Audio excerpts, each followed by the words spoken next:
Hey y'all, so our first speaker is Zach Scruggs. Zach is the executive director of Second Chance Mississippi. He's a native of Pascagoula, Mississippi. He attended Ole Miss where he received both an undergraduate degree in accounting and a Juris Doctor from the law school. Zach's work with adult education and literacy began in 2008 while he served a year sentence in federal prison. There he served as a GED and literacy instructor for federal inmates. After his release, he volunteered to sign up for Lafayette County Detention Center Library in Oxford, Mississippi. As executive director of Second Chance Mississippi, Zach works closely with Mississippi's community college and various civic and charitable organizations throughout the state to provide support and remove barriers for deserving lower-income adult students working to get their high school diploma and/or employable skills certification.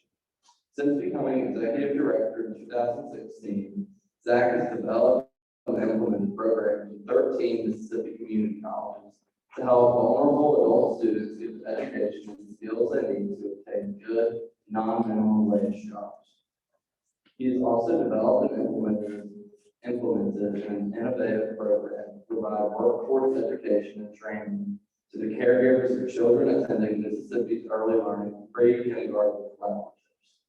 Under Zach's leadership, Second Chance Mississippi is providing support to over 1,000 adult students, and throughout this support, 306 adults have obtained their high school equivalency, 302 adults have obtained an employable workforce credential, and another 239 adults have obtained either a career readiness certificate and/or Smart Start credential. Zach and his wife Amy reside in Oxford. They have 3 children: Jackson 18, Augusta 16, and Elizabeth 12. They're members of St. Peter's Episcopal Church. Miss Mary Leader is not here yet, but we're going to go ahead and introduce her. She graduated from Ole Miss in 1984. She was the president of the Association of Women Students and campus senator while here. She graduated from the Ole Miss Law School in 1991.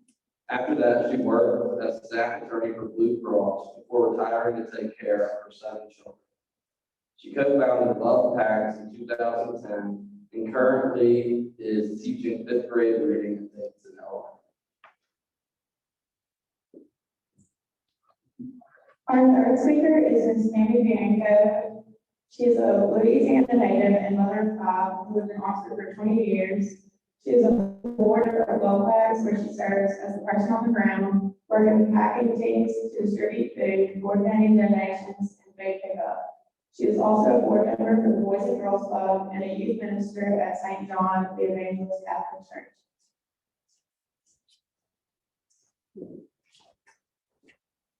All right, guys, so what we're going to do today is we're just going to have a very, hopefully a very interactive roundtable.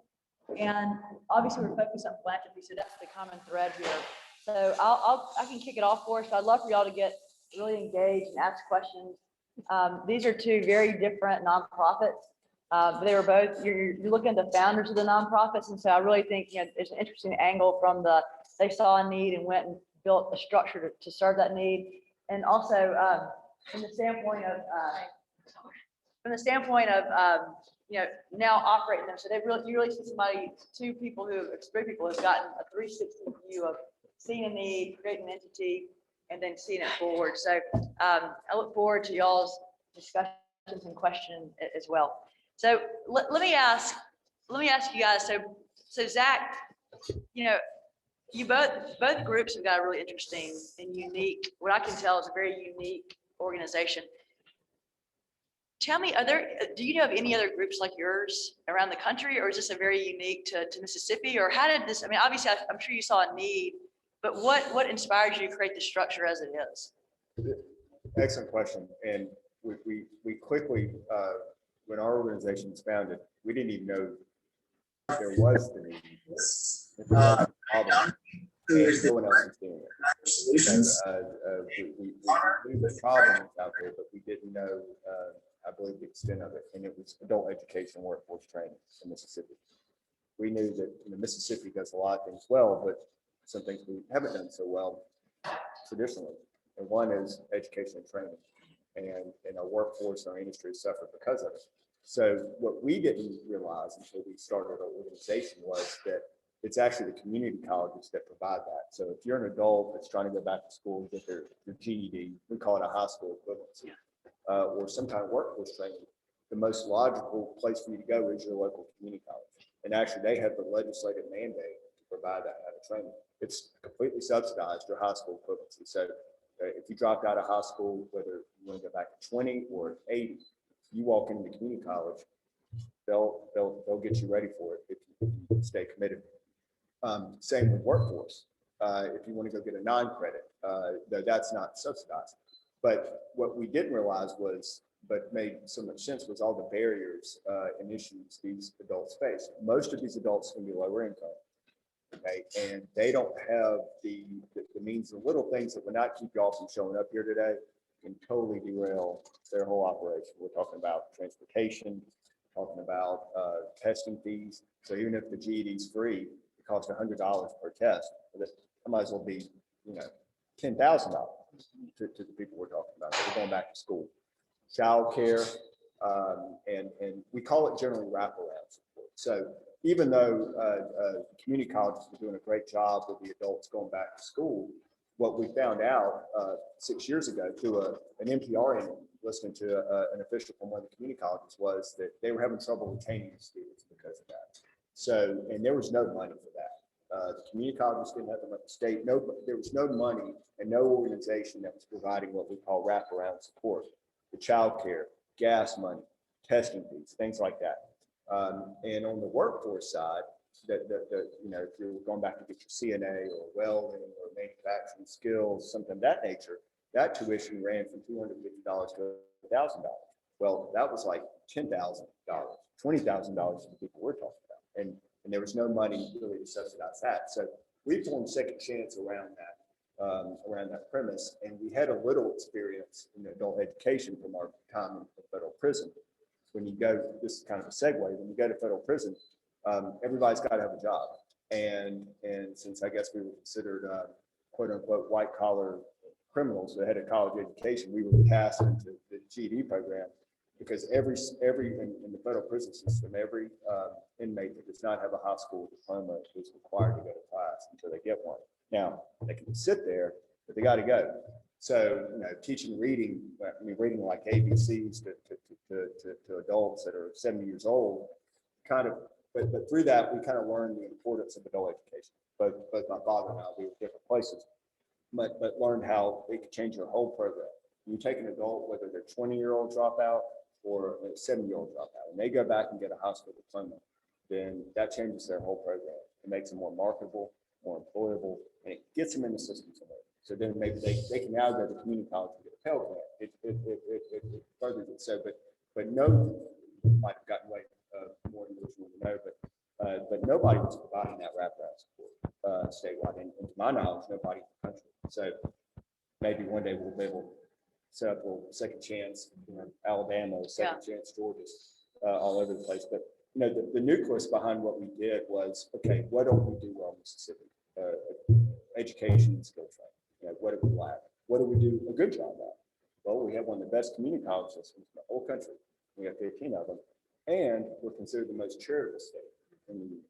We take care of each other. So we try to take the raw materials of what we do well, the great community college system in our giving to provide this kind of support to the people in need. But that we go back to full circle. We didn't even know this was a problem or who was doing anything about it. But we quickly found that we were needed, and the community colleges embraced us, and we're partners with almost every one of the 15 community colleges on some kind of program. We're the 911 line they call when they have a student that needs help to get over the finish line. That's great. So you guys also have got a really unique nonprofit that you started from zero, just like Zach. Tell them a little bit about what exactly Lovepacks does, and then what did you see that sparked the interest to get it started? You want to start? Sure. Well, first of all, there actually are other programs like Lovepacks nationwide, which I didn't know about at the time. And just for those of you who have not heard about Lovepacks, what we do is we provide food for children that are in high school, elementary school, middle school, that really need food on the weekends. Like they go to school and they can get by because they get free breakfast and free lunch during the week, but then on the weekends, basically it's a dysfunctional home. They don't have enough food. There's food insecurity. So Lovepacks gets these children who are identified by their counselors or their teachers, and we don't know the names, but they say, hey, we're at Oxford High School and there are 25 students that don't have enough food. And so we put together a Love Pack, which has shelf-stable food, and the teachers discreetly get it to the students. So on the weekends, they have enough food. When I'd heard about a similar program in Missouri like this, we were founded in 2010, and I came back and talked to Helen Phillips, Cammie, and Alice Krause. Some of you probably know them. And we, yeah, and we were like, is there something, kind of like Zach said, is there a need for this? First of all, because my view, I went to Ole Miss, I was like, the people I see at Ole Miss don't need this. You know, I wasn't really that familiar with the kind of the underbelly, so to speak, of the citizens in Oxford.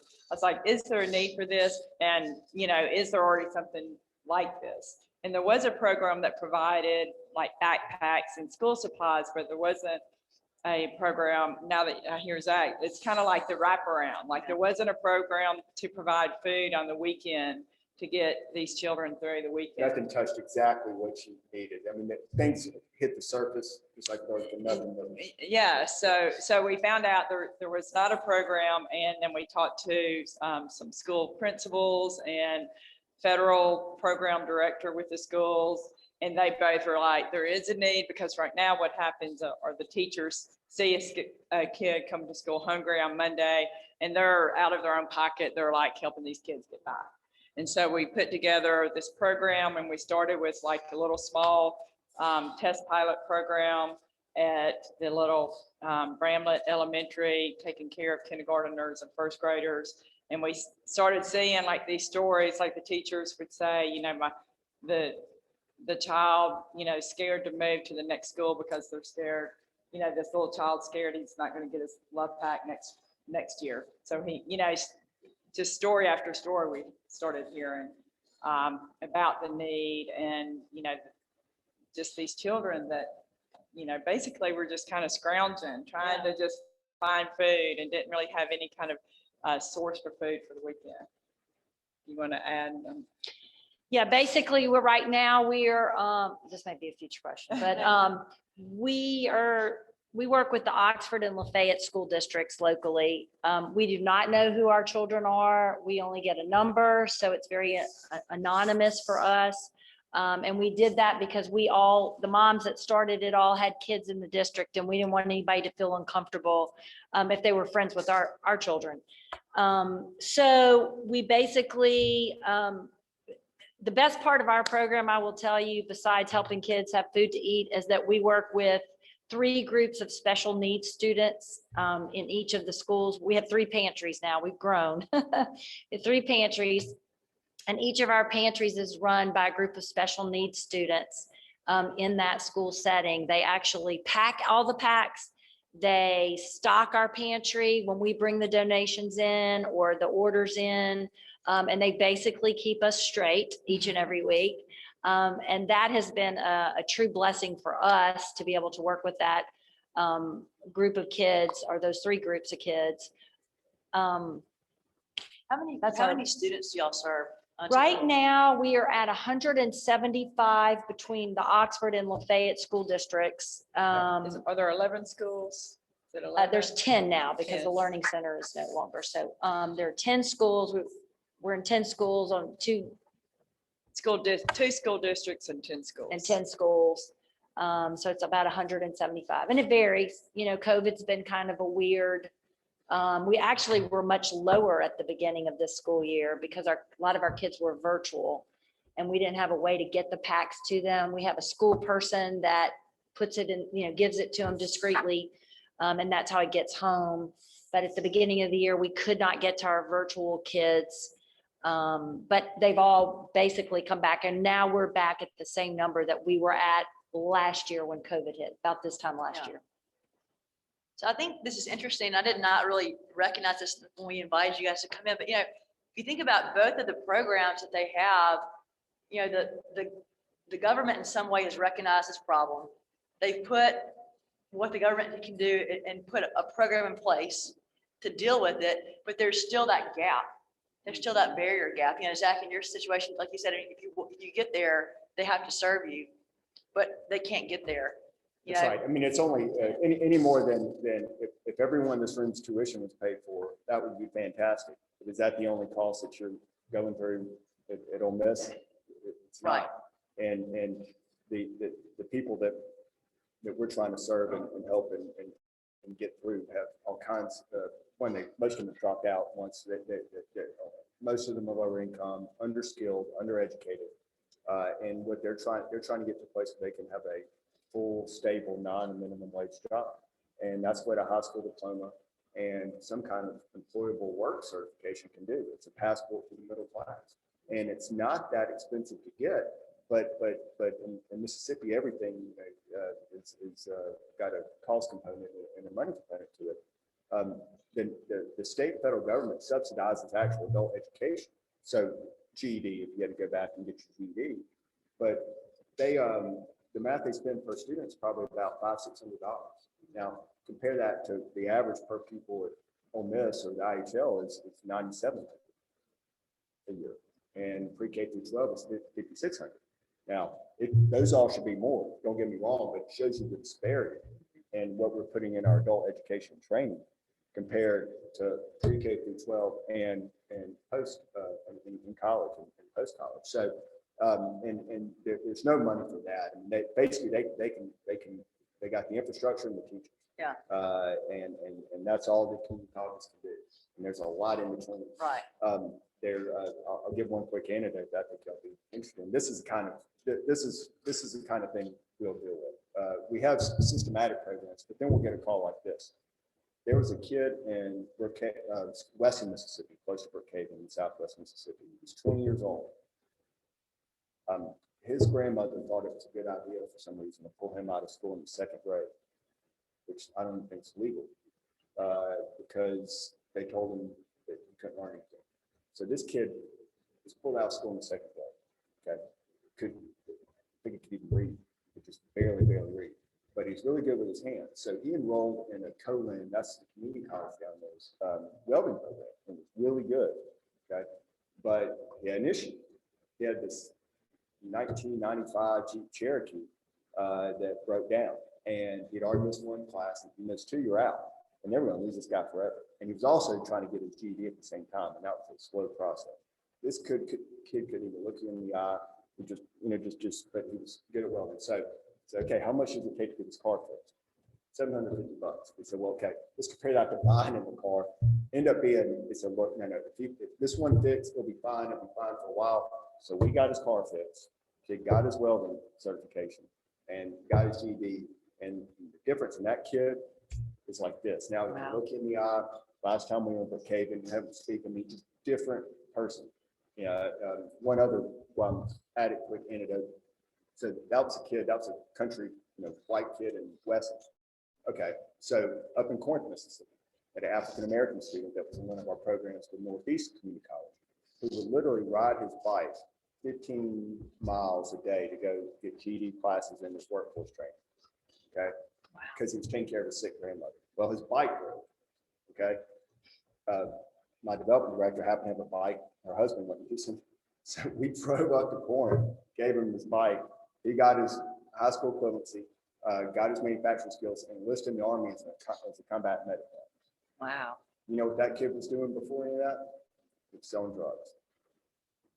So those are the kind of calls we get, and the lives that we try to change. That again, their GED is paid for, but without that kind of, there's no other structure that we're aware of that captures that person. Right. So I think it's an interesting point, that both of you guys saw this where, there's a ton of programs that provide food to people in poverty, but there's still 20% of a population has been in poverty. And that's been the case since the 60s, since we started to have a war on poverty. That number's never changed. So let me ask you this, and Kim, maybe give you this question. Do you think that when we have these major systemic social problems, it's really more of a joint venture between the government and society coming together to say, all right, government, we can do this part, but society, y'all got to come together and do this part? I mean, that's kind of what it feels like you guys did. You saw the big piece there, and then you got the structural barrier to getting the access. And so y'all, the societal side is really putting that bridge in. Yes, and it's interesting that I think it's going to take kind of, that saying, it takes a village. I mean, I do truly believe that. And, because we're a food-based charity, I always feel like if we could all sit down, whoever all of us are, at a big table and share a meal together and talk about these things and say, hey, what are you doing? Or, hey, what is your organization? I'm listening to what Zach's doing, and I could see where some of our kids that we're providing food for are going to probably end up being some of those same people that he's going to help down the road, because once you get in that cycle of poverty, it's so hard. I mean, and our kids are anonymous, but I've heard some of the stories and I've seen some of the places where kids are living, and it's heartbreaking. And it's, when you hit that wall, when you're that person that hits that wall and you feel like you've got nothing, it's easy to go to the drug sales or, what am I going to do? How am I going to survive? How am I going to take care of my grandmother? I mean, you can see where people make those choices and, or go down a wrong path. And it's really the same people that we're all trying to help. And it would be great as a community. And I've been doing some other roundtable, been invited because of Lovepacks to do some roundtable things on campus, actually, with Mississippi Cares. And there's a bunch of us getting together about every other month and doing a roundtable on Zoom, talking about what other organizations, some are nonprofit, some are run by, federal government or state government. And, what can we do? How can we work together? Over the years, we've, because we're sending home these packs to with kids, and sometimes their parents are, interested. So we've worked with Literacy Council and sent home information about free books that are available. We sent home a Mississippi Cares brochure that provides counseling and tutoring and different things like that. I do really feel strongly about, and maybe we start at our community level, which is where y'all can get involved too. And if as a community, we can take care of the people in our community, then, we can do our part. Because when you say, I'm going to take on the whole world, I'm going to feed every hungry person in the world, I mean, that is like, whoo, I can't, I'm out, I can't do it. But if you can start right where you are and make a difference right where you are, you save one person, you teach one person to fish, I mean, all those things, if you can make one difference and you help that one kid, now he's going to go on, he's going to be able to help the people in his family. And so that's, really all it takes is if we could just all help one person or help in our community, you can make a difference. Each one of you can make a difference. No doubt about it. It's kind of a good moral. Don't think too big. Yeah, you can't. Just right. We learned that a lot.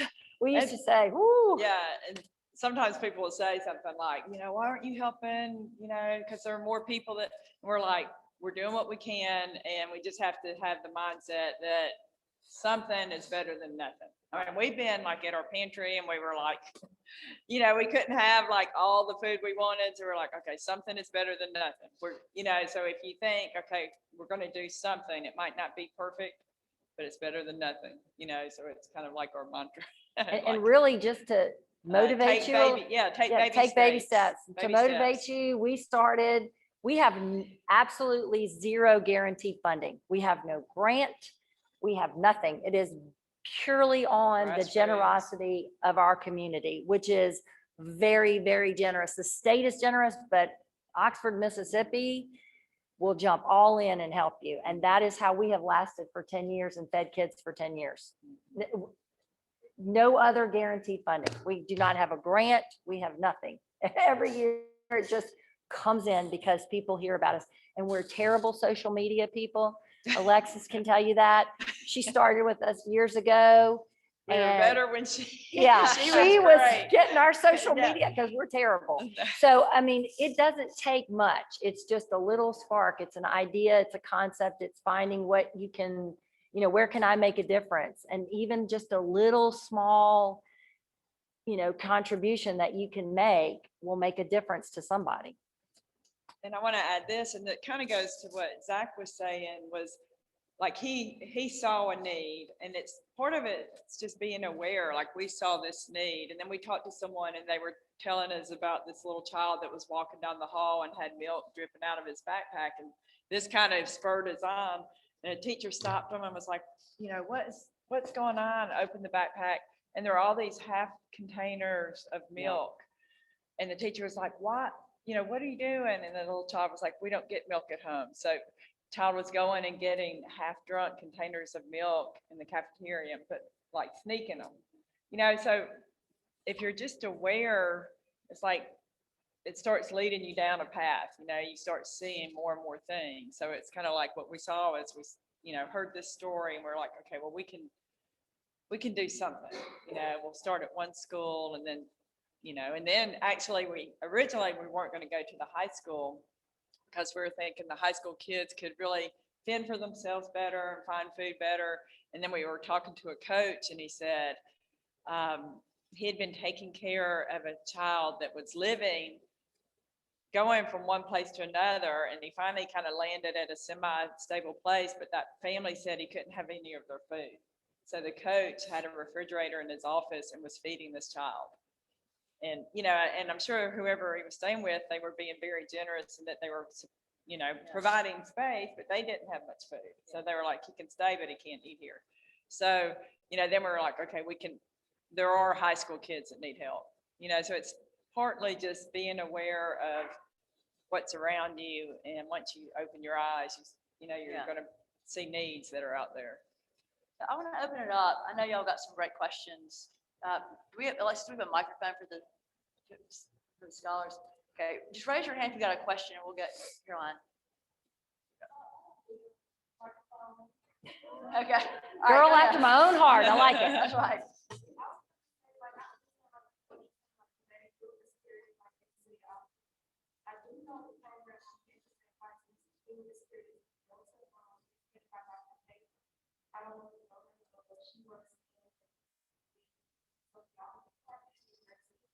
And I believe that, as far as like maybe and more outside of the county, and maybe maybe in Huntsville County, maybe going to a school like people like she's I think she's the person outside. Okay, Dr. Caper. Okay. Thank you. Sociology, is that what you said? Sociology department? She may be on my other roundtable. She may be coming in on that. There's several people. I haven't learned everybody yet. We've only met once. Who else has got a question? What are your strategies for finding information? You guys do great minutes, what do you do? Do you want to go first? I'll go first. So great question. We try to be good on social media. We have a pretty good Facebook presence, and certainly Instagram and a little Twitter, but probably mostly Facebook. We went around to all the foundations. We're a nonprofit charity. We're a public charity, as opposed to a foundation, which is somewhat of a legal distinction. But we've gone to foundations and other groups that will provide grants or support to these kind of organizations and missions, and told our story, just like I told y'all our story. We've gone to certain, because we're statewide, it gives us a little bandwidth, and we've gone to certain philanthropic people that we know that are interested in these kind of issues, or become interested when they discover it's an issue. And we have a fundraiser every year.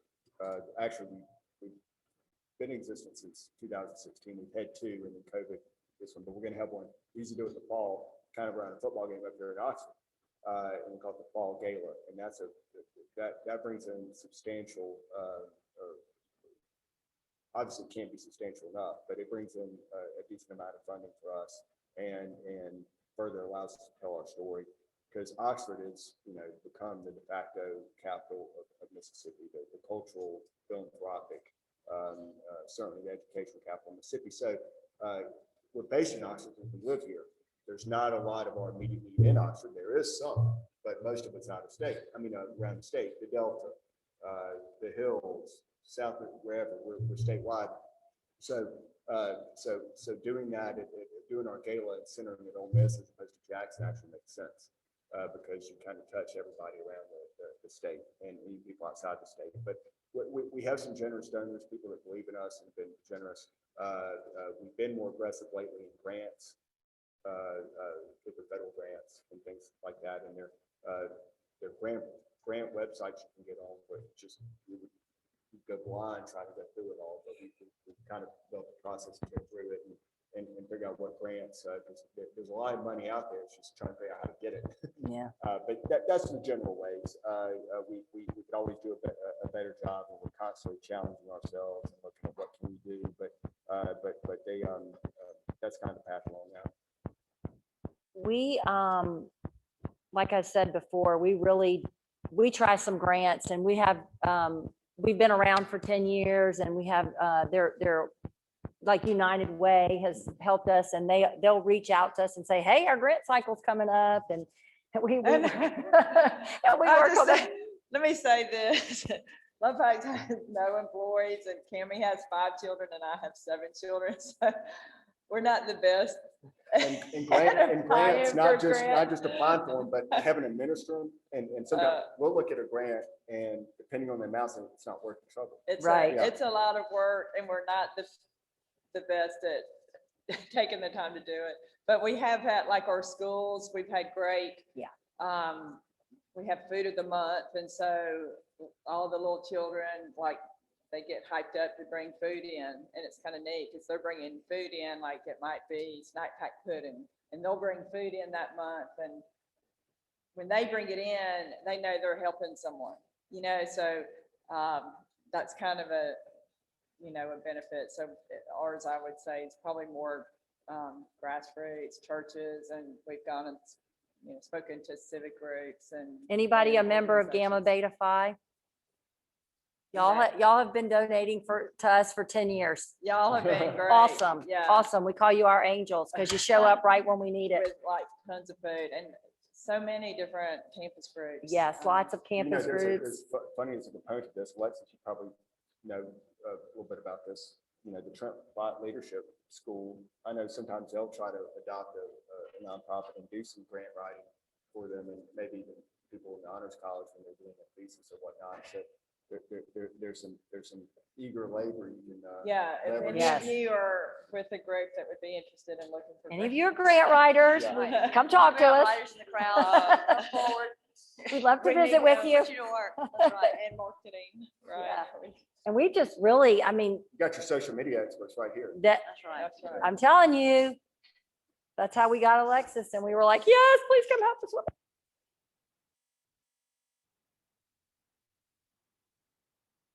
But, so something for her resume. That was a great question. All right, who else has got a question? Yes. Use the mic so that everyone can hear for this person.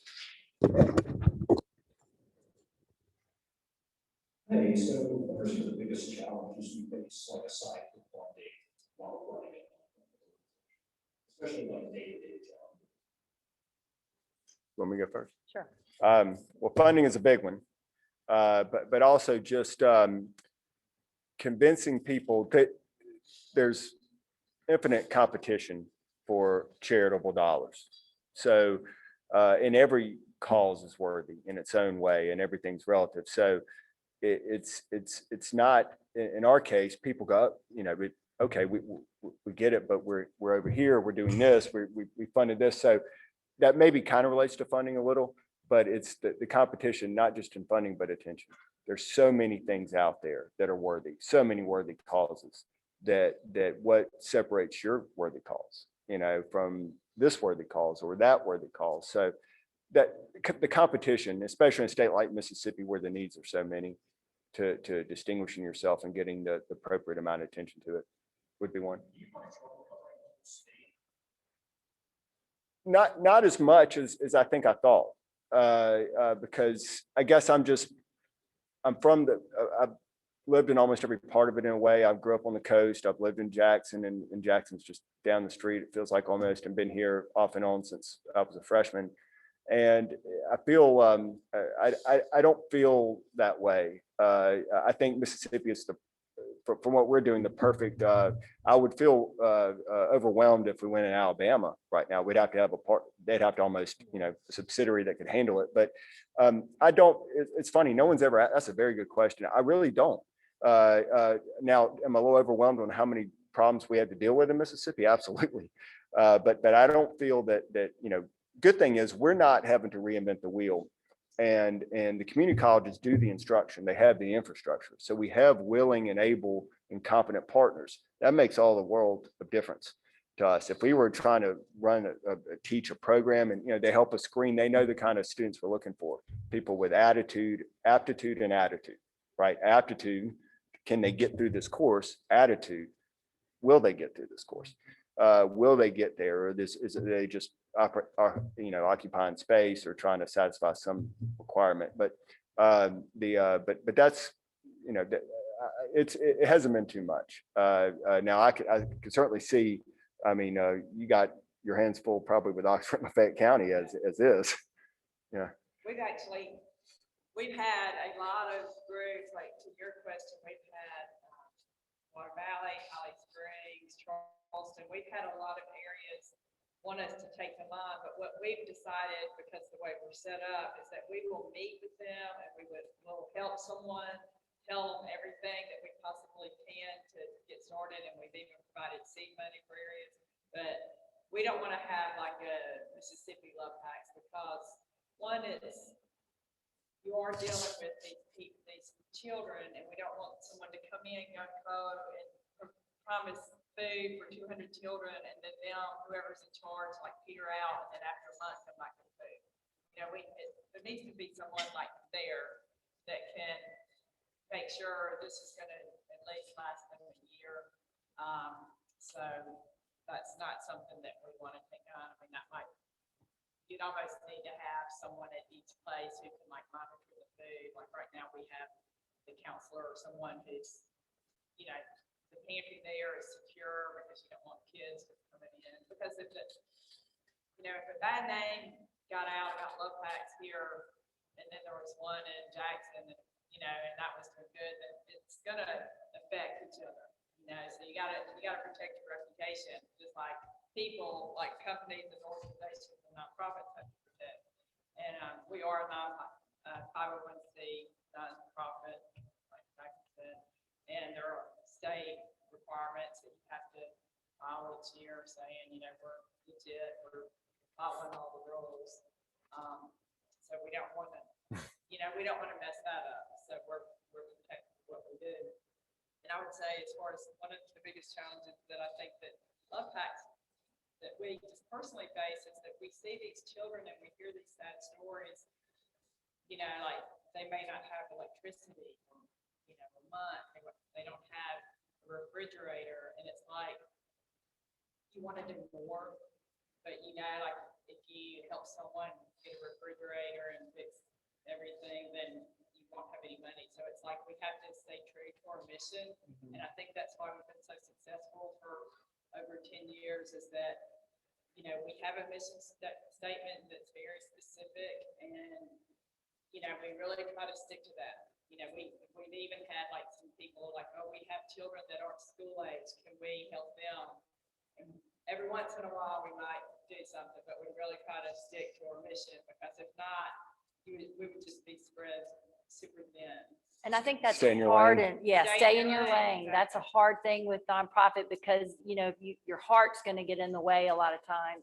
But you have to stay true, and that's why you have a mission statement, because that's your purpose. And so you have to stay true to that purpose. Doesn't mean you can't reach out to other organizations and say, hey, I heard you do this. We've got this family, can, and pass that Networking. on, pass that family on so they can get help, with this, with transportation or with whatever it might be. And that's what's great about the community network that we were talking about earlier. If you can connect and find out what all there is, then, and kind of have that list and be able to say, well, hey, we know, a counselor will say, hey, and they're really struggling because dad can't get to work because his car broke down, whatever. Well, okay, so-and-so in our community does that. Let's see if we can get, them hooked up with that charity that can help with that. So I think that's where the networking is really, really important.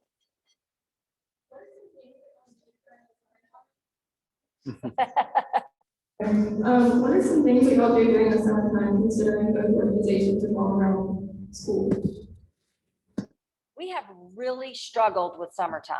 That should have been, we should have addressed that at the last budget too, the Yeah. challenges, because That is, yeah, that's our challenge. We do great during the school year. We've tried about 3 or 4 different delivery systems. The problem is the kids aren't in school, and we really don't want to go to their homes because we're trying to keep it anonymous. The best thing we've been able to do pre-COVID, which we will hopefully get back to again this summer, is we have teamed up with like the Boys and Girls Club or other organizations that have some of our kids. So we don't get to all 175, but we can get to some of them and help them. So that's what we found to be the best. It's just too hard. We do have, the school district has a summer meal program for breakfast and lunch that any school age child can go to and get free breakfast and lunch. So they are getting something through that. But the best we've been able to do so far is to just work with another organization has a summer program. That's good. And on our end, it's a little less of an issue because it's adult education and workforce training. So there will be workforce programs that will meet in the summer. People that are trying to get their high school equivalency, it doesn't start or stop on any term necessarily. So it's a little more flexible there. Summer is a little lighter for us, but the programs we've already set up. Now, the community colleges won't be maybe operating at 100% during the summer, but every one of our programs is operating in some way, shape, or form during that time. So it's less of an issue because of the nature of the students. I guess it's a question.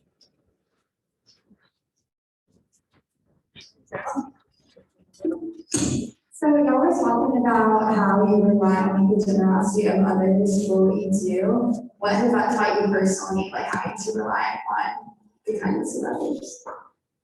Great question. Great question. There you go.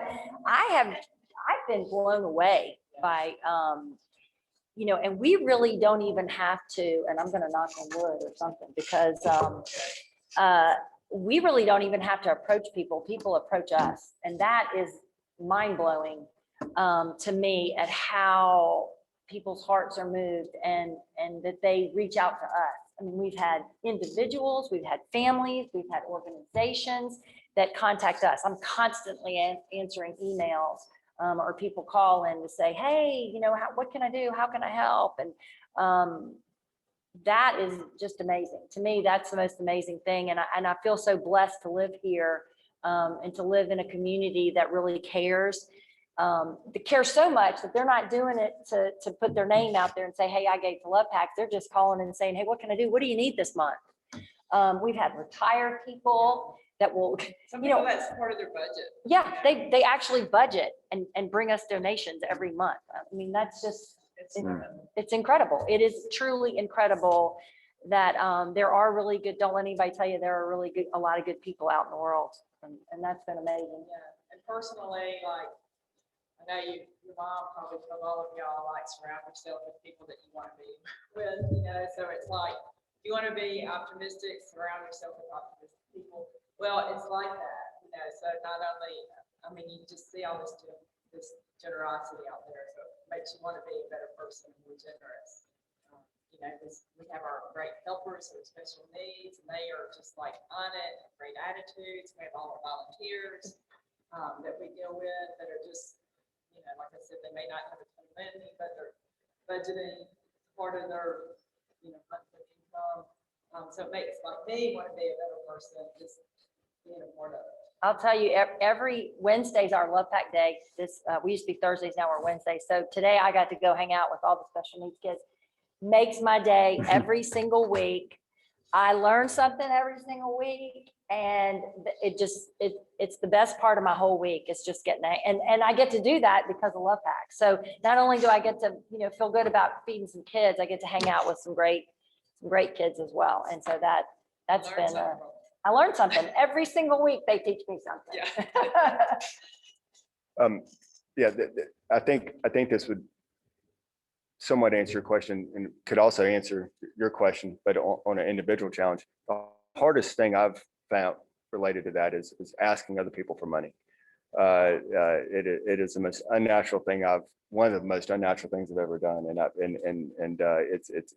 it's something that I've gotten a little better at. But asking someone else for money is not in my immediate comfort zone. I'm used to it the other way, but I'm never used to and fine with that. But and so I think I always try to do the soft sell.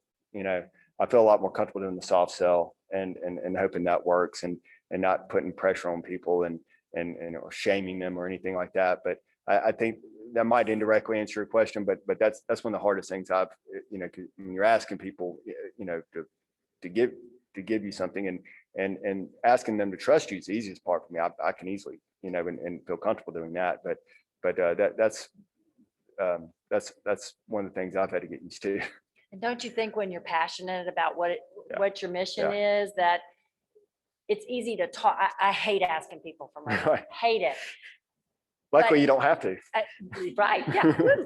But when you're passionate about what you do and what your mission is, I think that comes across to people. It's infectious. They see that, you know. It's almost like you're not asking for money. It's like you're just saying, this is what we're doing and this is the need. Here's this problem and you know. And I think so many people can see the need, you know, like, especially, you know, in Oxford with the school system and people that have kids in it. I mean, you know, a lot of their own kids are friends with these kids, so, you know, they can relate personally.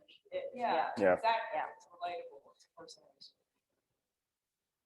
Great questions. Let's go to the next one.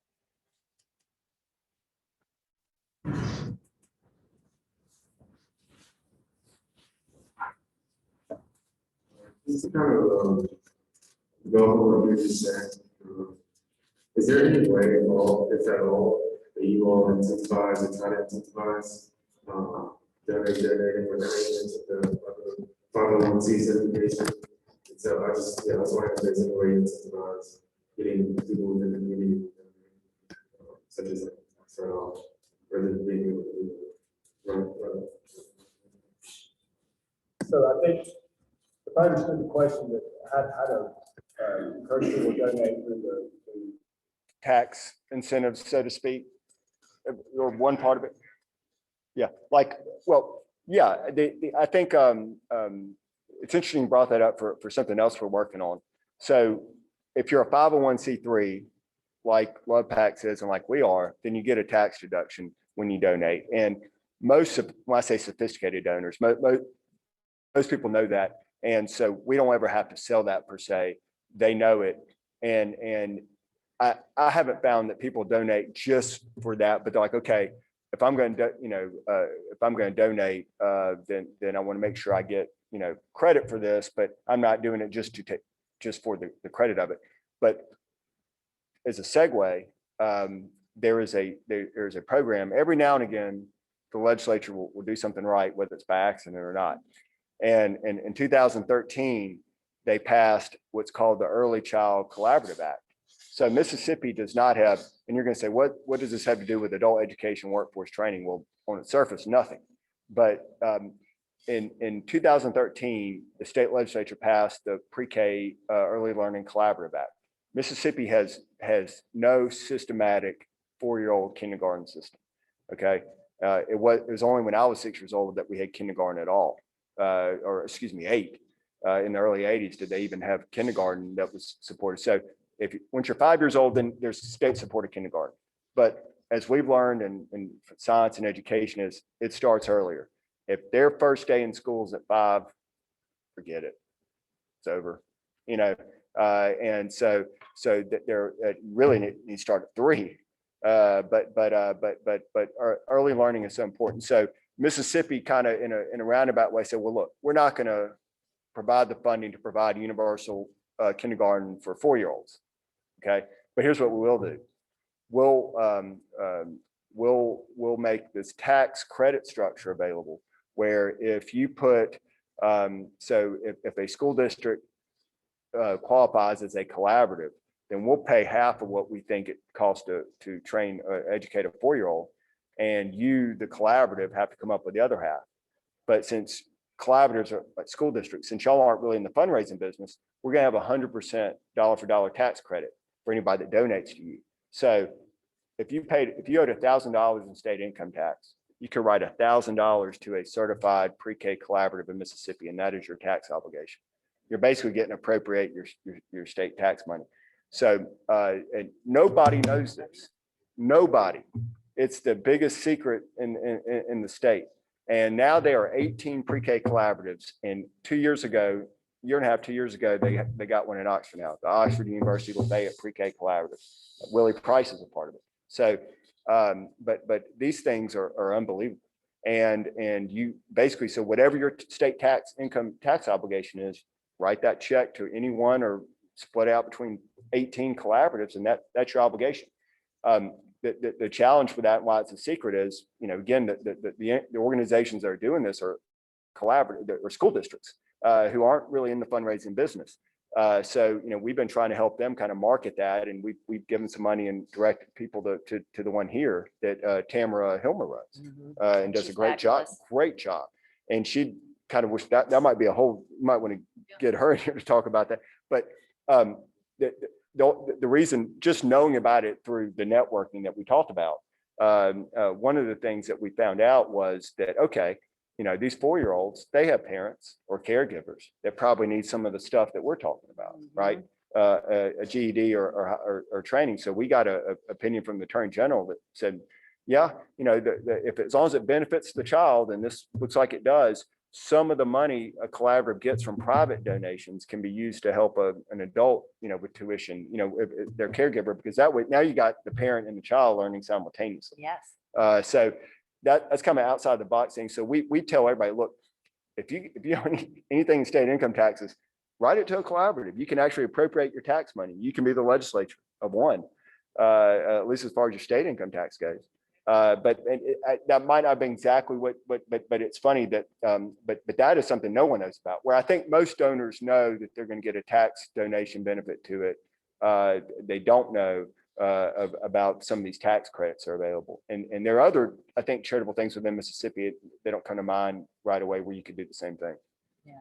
And we'll have people ask, are you a 501c3? Yeah. Just so they can, but I think they're giving because they want to help. Yeah. This is their. And then their accountant says, hey, did you make any charitable donations? And they call you back. Yeah.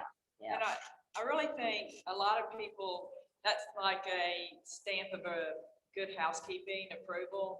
Like, they know if your charity is a 501c3, you're legit. You're not just like putting a coin box up there and who's counting the coins and who's putting half in their pocket, because you do have to file certain tax documents. It's an absolute prerequisite. We couldn't even apply for grants until we got the first thing I did when I came on as executive director was get us certified for 501c3, or that no one will talk to you. Like a grant, Yeah. you have to. Yeah. So, and I think the individual people, like, they may not care if they get the deduction as much as they want to make sure that You gotta be able to say they're you are. investing in someone legit. And Very I good think point. a lot Very of good people point. too, along those same lines, look at how you appropriate your money. One thing we're super proud of is we don't have any overhead. So all money donated to us goes to buy food. We don't employ anybody. Our pantries are in the school Districts.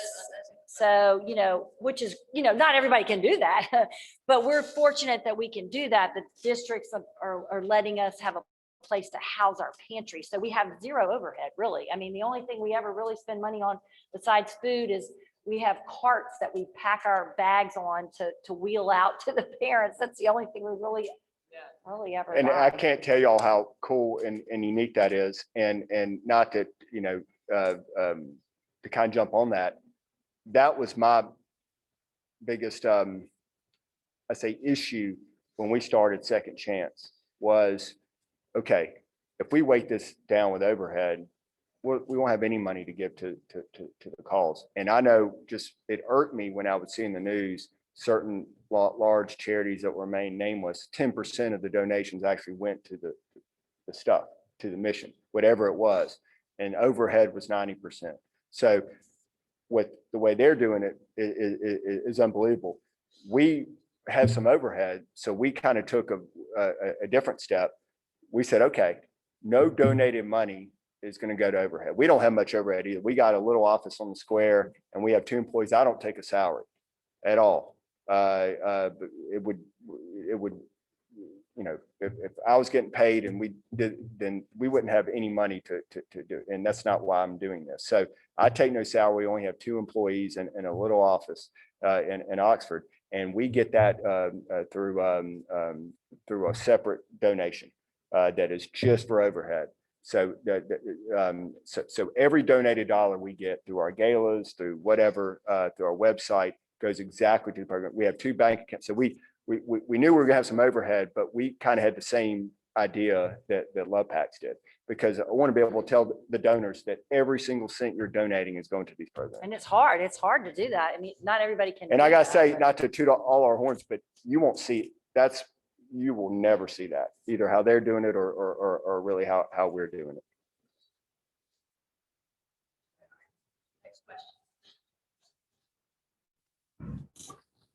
I have a question. So Mary, you mentioned that, I was like, I think you have. Smarter than I am. Can you hear me? Here you go, son.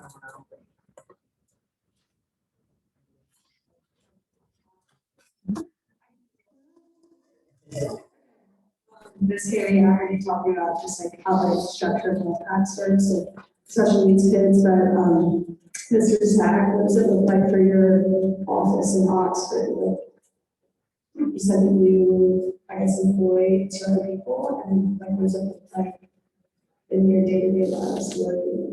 What are they doing? Yes, like. Right. So we will kind of split up and divide and conquer the travel. Because of COVID, Zoom, which I never heard of till COVID, now use it all the time. It's been very useful. But I don't know where it's been my whole life. I know. I'm with you. But so we split I'm the executive director, and overall Buck Stott's with me responsible. Our development officer also is like our office manager, and she's kind of oversees fundraising primarily and helps with the gala. And then we have a program director, is the other one, who works part-time. And she kind of oversees the programs and gets information. So, a lot of what we're doing, we don't have to physically be anywhere. We'll get data back, like quarterly or monthly. A community college will send, okay, we got 10 new people in the program, 5 have graduated, or 5 have done this or that. They'll give us quarterly reports. And I have someone where I say, okay, Sarah Rose, where are we on this? And okay, well, Colin and Meridian and Southwest, whoever, have given us reports. Okay, well, what about the other ones? Let's get those. So that's kind of like when I say day to day. So we're constantly getting data.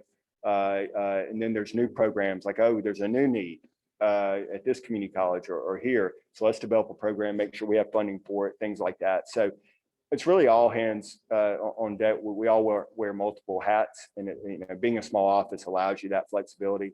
And so there's redundancy. So if I can't be somewhere, or if I'm traveling, going to visit a community college or go and speak somewhere, then they're handling it. So I don't know if that answers your question exactly, but we have designated roles, but anyone can fill in any role if something happened. And you quickly find out you're the least dispensable person in the operation, which is a good thing. I just do what they tell me to do more than the other way around. But I just try to keep make sure the trains are running and make sure we're getting reports and data from everybody and have somebody that can spearhead that. And the community colleges are good, but sometimes you got to, okay, how's this program going? What happened to this person? That kind of thing. And then, okay, where are we on fundraising? How are we doing on the newsletter? Okay, we got the gala set up. So, there's some days that are incredibly busy, some days where there's just a couple administrative stuff, but there's enough where we could always use more people, but at the same time, we can cover what we got.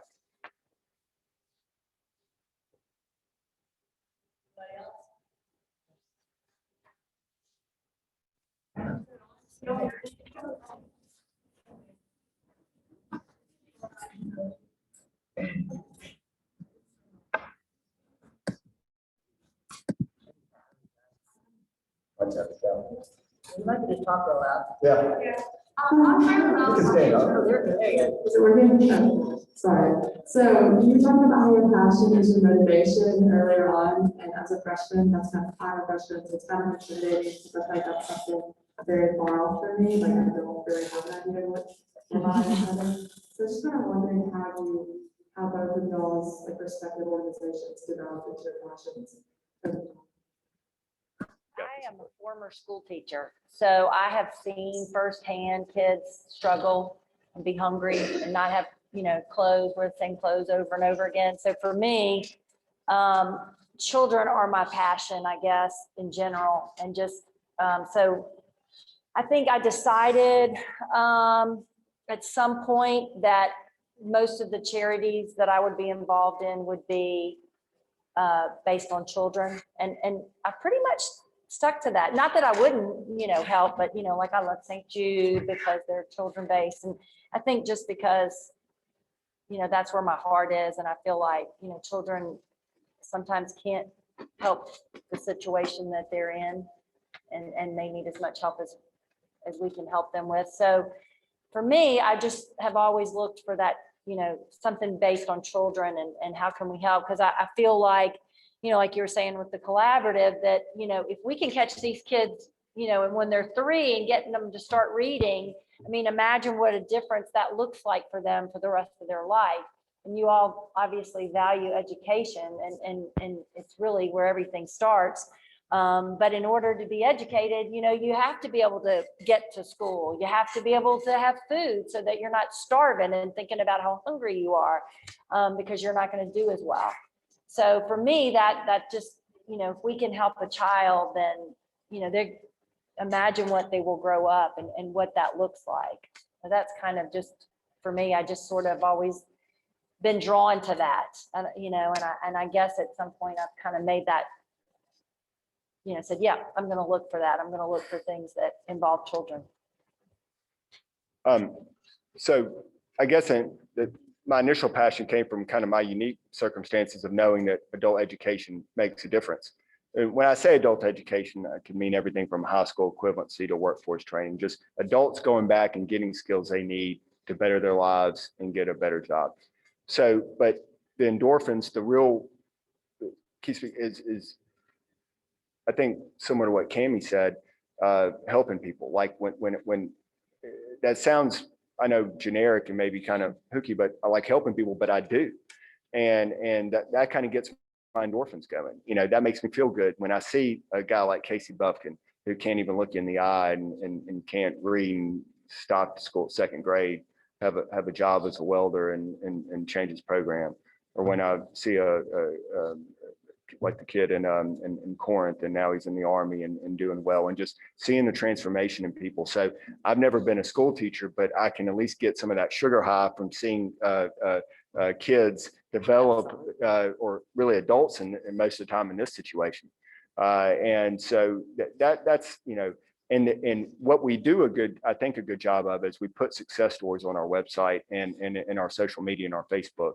And those get the best responses out of anybody. and for me personally, and I love those stories because there's always a unique story and one where someone overcame a circumstance I've never had to experience or go through and succeed. So that's kind of what does it for me. And it's almost like your babies, because you're not just Yeah. you're not just taking this one need, you're giving them, you're teaching them to be able to go and do something and to take care of themselves. And so that's kind of like a proud Teaching parent somebody moment. to fish, it's actually what we Yeah, it's a we proud parent use that a moment. lot. Like, wow, got them on their feet. They can do something.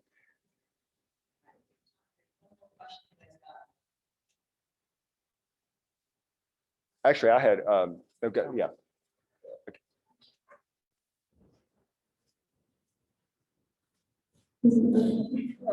I was just wondering, sorry, if there was any backlash from your parents, maybe they were offended of some sort as to their kids being given food? That's a great question. We have had a few that have refused. And actually our school districts handle it a little bit different. Oxford, we just send the pack home until they say, don't send that pack home anymore, which has been maybe less than a handful, We've given. Over 10 years, we've had less than 5 families say. Now, that's not to say that, maybe kids are taking it home and hiding it. That could be the case too. Lafayette actually sends home a permission slip type of thing, asking, would you like us to? And I think it's just, the way they want to handle it. But they actually say, this is available. Is this something you would be interested in coming home? And that's how they get their numbers.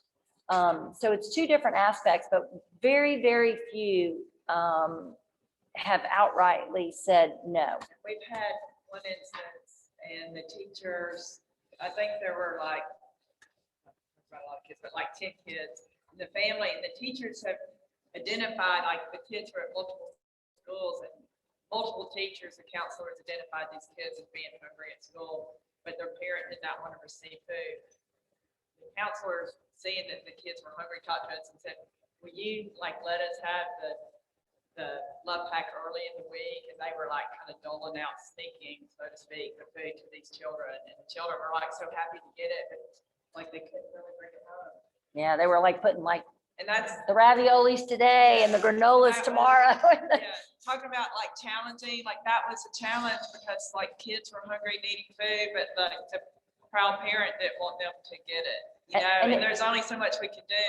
We have had some situations like this where we were it's so sad, but DHS would ultimately come and get the child and take it somewhere else. But we're that staying in our lane, that's not what we're called to do.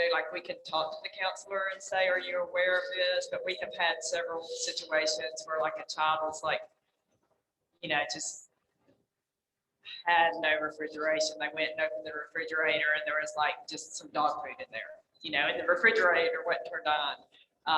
So people would say, well, how can you let that happen? And we're we're not certified or, what can you do? qualified to do that. We can say, counselor, we check into this, but, it's just kind of, we can do what we can do. Yeah. There was, I asked Alexis kind of generally what we'd be talking about. And one thing she mentioned, it didn't come up, but if it's okay if I bring it up, advice that you would give college students on philanthropic endeavors. And I can already tell or know that in your generation in general is a lot more giving and a lot more socially conscious and minded, which I love. And the 2 things I would give if you ever wanted to be involved in a nonprofit or a charity or start your own is, number 1, have a good story. Have a story. Just if not more important, and that's really kind of more the marketing, the selling, having a good story, and whatever you're doing, having a good story is important. It's as simple as that. And it goes into what y'all know through marketing and everything else. But the other one is, and we use this all the time in the office, don't be a solution looking for a problem. Don't be a solution looking for a problem. Make sure there's a need for what it could be the greatest story, but if it's